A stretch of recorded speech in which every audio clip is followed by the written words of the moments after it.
Hey guys, welcome to the Educatee. This is Sakshi Gaur and we are doing aggregate demand from last few days.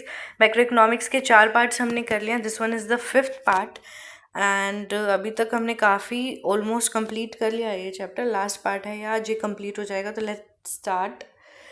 Last function बचा है हमारा investment, consumption और saving का हम कर चुके हैं. इन्वेस्टमेंट फंक्शन क्या है अब उसको समझते हैं. Investment function refers to the expenditure incurred on the creation of new capital assets. New capital assets पे जो हमने एक्सपेंडिचर किया है, it is called investment function. It includes expenditure incurred on assets. जो हम प्लांट मशीनरी इक्विपमेंट्स पे जो हम पैसा लगाते हैं वो सब एक्सपेंडिचर इसमें इंक्लूड होता है. The investment expenditure is classified under 2 heads. 2 heads यहाँ पे होते हैं. छोटी सी क्लास होगी, ज़्यादा बड़ी नहीं होगी हमारी. First one is induced investment, second is autonomous investment. तो अब हम समझते हैं कि इस इन्वेस्टमेंट फंक्शन बेसिकली फिर से मैं बता रही हूँ कि टोटल एक्सपेंडिचर जो हमने जो है कैपिटल एसेट्स बनाने में जो किया है, न्यू कैपिटल एसेट्स को क्रिएट करने में, फॉर्म करने में किया है. अब इसके पार्ट्स करते हैं. इंड्यूस्ड इन्वेस्टमेंट क्या है? Induced investment refers to the investment which depends on the profit expectations and is directly influenced by income level. ये जो इन्वेस्टमेंट हम प्रॉफिट के लिए करते हैं, एक्सपेक्टेड हमारे प्रॉफिट जब एक्सपेक्टेशंस होती हैं या डायरेक्टली हमारी इनकम लेवल से इन्फ्लुएंस्ड होती हैं, उन्हें हम इंड्यूस इन्वेस्टमेंट कहते हैं. इट इज़ इनकम इलास्टिक, यानी कि इंक्रीज इन इनकम अगर होगी तो क्या होगा, हमारी इन्वेस्टमेंट इंक्रीज होगी, अदरवाइज एंड वाइसी वर्सा. तो जैसे जैसे आपकी अगर इनकम बढ़ रही है तो हम इन्वेस्टमेंट ज़्यादा करेंगे, इनकम कम हो रही है तो हम इन्वेस्टमेंट कम करेंगे. It is directly related with what, profit expectations and directly influenced by income level. तो ये इंड्यूस्ड होती है. Next is autonomous. Autonomous is also very easy. Autonomous में क्या है, ये it is not induced by profit and all, social welfare के लिए बेसिकली होती है. ऑटोनोमस इन्वेस्टमेंट रेफर्स टू, अभी देखिए प्रीवियस ग्राफ में क्या था, आपने देखा जैसे जैसे आपकी इनकम बढ़ रही है इन्वेस्टमेंट भी यहाँ पे इंक्रीज हो रही है. लेकिन नेक्स्ट में क्या है, इन्वेस्टमेंट इज कॉन्स्टेंट. कॉन्स्टेंट है, आपकी स्ट्रेट हॉरिजॉन्टल लाइन है. दैट मीन्स इनकम हो ना हो, प्रॉफिट हो ना हो, प्रॉफिट मोटिव इसका सोल मोटिव नहीं होता है. It is income in elastic. Income in elastic है कि इनकम बढ़ेगा तो इन्वेस्टमेंट बढ़ेगी, नहीं, इनकम है नहीं है, इतनी इन्वेस्टमेंट हमें करनी ही पड़ेगी. या फिर हम इसे कहते हैं जैसे हमने ऑटोनोमस कंजप्शन किया था कि ज़ीरो लेवल ऑफ इनकम पे कुछ ना कुछ हमारी कंजप्शन रहेगी. वहाँ पे हमने एक उस ग्राफ में भी हमने एक हॉरिजॉन्टल लाइन इन्वेस्टमेंट की थी. तो this is the same line. Autonomous investment है, आपको प्रॉफिट्स मिले ना मिले, हम ये वाली इन्वेस्टमेंट यहाँ पे ज़रूर करेंगे. उसके बाद है इंड्यूस और ऑटोनोमस इन्वेस्टमेंट में डिफरेंस. तो सबसे पहले हम देखते हैं इंड्यूस और इसमें डिफरेंस क्या क्या है. मोटिव इसका क्या है, it is driven by profit motive. Induce investment profit motive के लिए होती है. Autonomous investment is for social welfare and not for profit.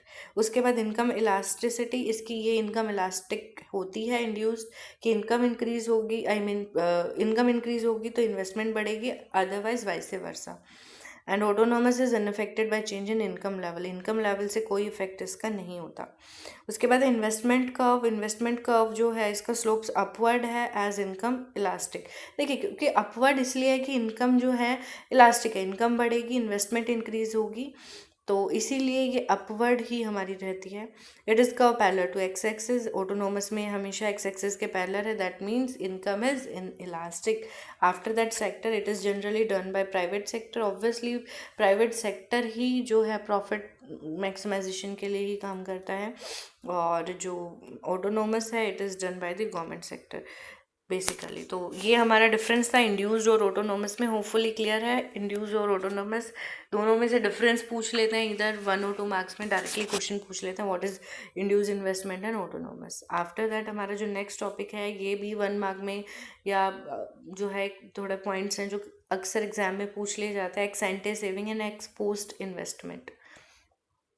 यहाँ पे ex ante saving and ex ante investment आएगा यहाँ पे.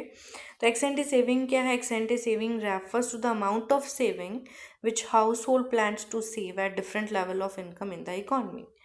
The amount of ex ante plan saving is given by saving function. देखिए बेसिकली एक प्लान्ट जो है, एक प्लान्स होते हैं for saving eight different level of income. जो हाउस होल्ड्स हैं अलग अलग लेवल ऑफ इनकम पे कितना अलग अलग सेव करेंगे एक इकॉनमी में is the x ante saving, it is the planned, हम इसे कहेंगे प्लान्ड सेविंग है, और ये सेविंग फंक्शन से हमें मिलते हैं ऑब्वियसली। उसके बाद है हमारी एक्स एंटे इन्वेस्टमेंट, ऊपर जो है हेडिंग्स में एक्स पोस्ट इन्वेस्टमेंट है, आप इसे एक्स एंटे इन्वेस्टमेंट कर लीजिएगा। Ex ante investment refers to the amount of investment which firms plan to invest at different level of income in the economy. अलग अलग, ये जो है ऊपर वाले जो था ex ante saving was for household, और एक्स एंटे इन्वेस्टमेंट जो है ये अलग अलग जो फर्म्स हैं वो प्लान कर रही हैं to invest at different level of income in the economy, economy में इन्वेस्ट करने के लिए। इसको हम intended, planned, voluntary and desired investment भी कहते हैं। तो इनके से 4 नाम आ जाते हैं, तो don't get confuse, it is what ex ante investment. तो equilibrium occurs when ex ante saving is equal to ex ante investment. जब हमारी एक्स एंटे सेविंग जो है वो एक्स एंटे इन्वेस्टमेंट के इक्वल होगी तो इक्विलिब्रियम हमारा यहाँ एस्टैब्लिश होगा। ध्यान दीजिएगा, ये आपका क्वेश्चन, ये एक पर्टिकुलर लाइन से भी क्वेश्चन आपसे डायरेक्टली पूछ लिया जाता है। तो hopefully ex ante saving and ex ante investment is clear to you. Next जो है वो टॉपिक अब हम देखते हैं ex post saving and ex post investment. Ex post saving क्या है? Ex post saving refers to the actual और रियलाइज सेविंग।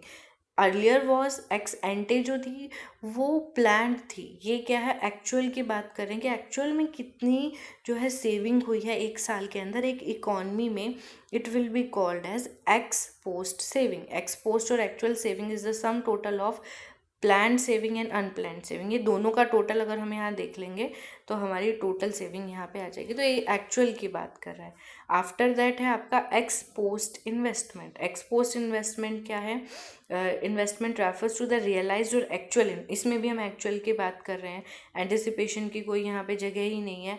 एक्स पोस्ट और actual investment is the sum total of planned investment and unplanned investment. तो इसमें सारा एक साल के अंदर प्लान्ड अनप्लान्ड जितना भी हुआ है, चाहे सेविंग है चाहे इन्वेस्टमेंट है, वो दोनों आ जाएंगे। तो एक्स पोस्ट में एक्चुअल की बात हम कर रहे हैं, रियलाइज्ड की बात कर रहे हैं, और एक्स एंटे में हम कितना करेंगे उसकी बात कर रहे हैं। तो होपफुली आपको क्लियर होगा। तो हमने अभी आज 4-5 टॉपिक किए हैं, इसमें हम ध्यान से देखते हैं। स्टार्ट हमने किया था इंड्यूस और ऑटोनोमस से। इंड्यूस इन्वेस्टमेंट फंक्शन स्टार्ट किया था हमने। इन्वेस्टमेंट फंक्शन में 2 पार्ट्स थे, induce and autonomous. Then induce में क्या था आपका कि हमारा सारा जहाँ पे प्रॉफिट एक्सपेक्टेशंस होते हैं वहाँ पे जो आपकी इनकम लेवल अलग अलग जो आप इन्वेस्ट करते हो बेसिकली, तो ये वेरी करता है, इलास्टिक है। आफ्टर दैट ऑटोनोमस फिक्स्ड होता है ये, इसमें हमने डिफरेंस किया। एंड फिर ex ante saving and ex ante investment, ex post saving and ex post investment. तो with the end of this topic हमारा जो ये एग्रीगेट डिमांड और रिलेटेड कॉन्सेप्ट है ये पूरा कंप्लीट हो चुका है। होपफुली आपने प्रीवियस क्लासेस भी लगाई होंगी, मैंने 4 क्लासेस इसके ऑलरेडी आपको प्रोवाइड की हैं, आप जो है पहले उनको लगाइएगा। This is the last part. I tried my best कि ये कॉन्सेप्ट जिसके हैं वो आपको बहुत अच्छे से क्लियर हों। आप लोग सभी के सभी पार्ट्स को यहाँ लगा के आप भी अपने कॉन्सेप्ट्स क्लियर कीजिएगा। And second more thing, we are doing our best guys, we are putting our efforts, please motivate us with like share and subscribe. आप लाइक कीजिए, शेयर कीजिए, सब्सक्राइब कीजिए, प्लस आप कमेंट बॉक्स में mention कीजिए कि आपको और फर्दर क्या टॉपिक्स के रिगार्डिंग क्लासेस चाहिए। We will surely we will try our best कि हम आपको सभी के सभी जो टॉपिक्स है वो यहाँ पे प्रोवाइड करें। Okay guys, thank you so much, have a nice day.